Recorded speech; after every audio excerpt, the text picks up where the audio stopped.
High রে, গতকালকার তো হাট যাইও গরু কিনতেছি না। যেই চাহিদা দেখায় এই শুরু শুরু গরুর মালিকেরা না বেচতালে বলে সমস্যা নাই, এক বছর পাইলে পরের বছর বলে বেচবো। আসসালামু আলাইকুম সবাইকে, আশা করি সবাই ভালো আছেন। আপনাদের দোয়ায় ভালোবাসায় আল্লাহর রহমতে আমিও ভালো আছি। আজকে আঙ্গর তালতলি বাজারে অনেক বড় গরু ছাগলের হাট বইব, তাই আব্বার কাছে কইয়া লগে আনাসরে লইয়া আমার কাকা সহ আমরা তিনজনে যাইতেছি তালতলি হাটও। আপনারা আইয়েন, দেখা হইব না। আর বাড়িতে যে সময় বাড়িছি আঙ্গর সাধ্য মতো আমরা যতটুকু পারবো ততটুকু টাকা পয়সা নিয়ে একবারে বাড়ইছি, যাতে আল্লাহ পাক যে গরুটা আঙ্গর ভাগ্য রাখছে এটা কিনে একবারে বাড়িতে নিয়ে আইতারি। কারণ সবাই বাসাইব কম্বালা গরু কিনবো, আর গরু কিনে হ্যাঁ করে ফোন দিয়ে জানামো। আজকে আব্বাইও আঙ্গর লগে হাটও যাইলে হইলে গরু কিনতে বিললে, কিন্তু আজকে আব্বা অ্যাক্সিডেন্ট করছে দেখে আর আঙ্গর লাগে হাই যাচ্ছে না। আমি বাইক মারলা কথা কইছি এই নয়ন ডাক্তারে নিয়ে, আমনে গর ধন্যবাদ এই ডাক্তারের ঠিকানা নাম্বার দেওয়ার লাগে। দেখি ঈদের পর কিছু টাকা জমাইয়া এই নয়ন ডাক্তারের কাছেই যাবো, কিন্তু তার আগে আজকে কালকা বা ঈদের পরে এই ডাক্তারের লগে ফোনে সরাসরি কথা কমু,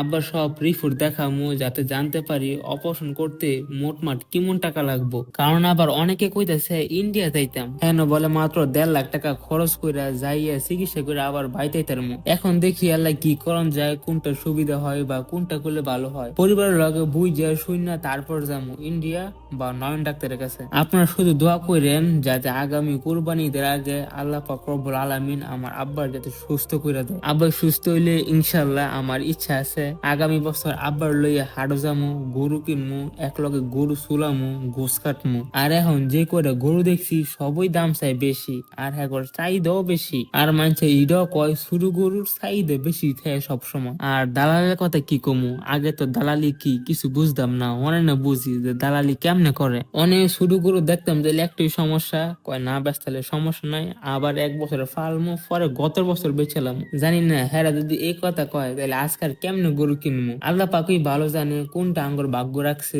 কিন্তু আপনার ঘরে একটা কথা কই, 50-60 হাজার টাকার ভিতরে কোন গরু থাকলে আমার কমেন্ট বক্সে যোগাযোগ করতে পারেন, ছবি দিতারেন বা নাম্বারও দিতারেন। যদি পছন্দ হয় কাছের দিকে হয় তাহলে যাবো ইনশাল্লাহ। এখন গরু শুরু হোক চিকুন হোক তাতে আমার কোনো সমস্যা নাই, কারণ আল্লাহ পাক যেটাই ভাগ্যে রাখছে এইটাই কিনবো। আর তার থেকেও বড় কথা, কোরবানি আল্লাহ পাকের খুশি করার জন্য, আল্লাহ পাকের জন্য।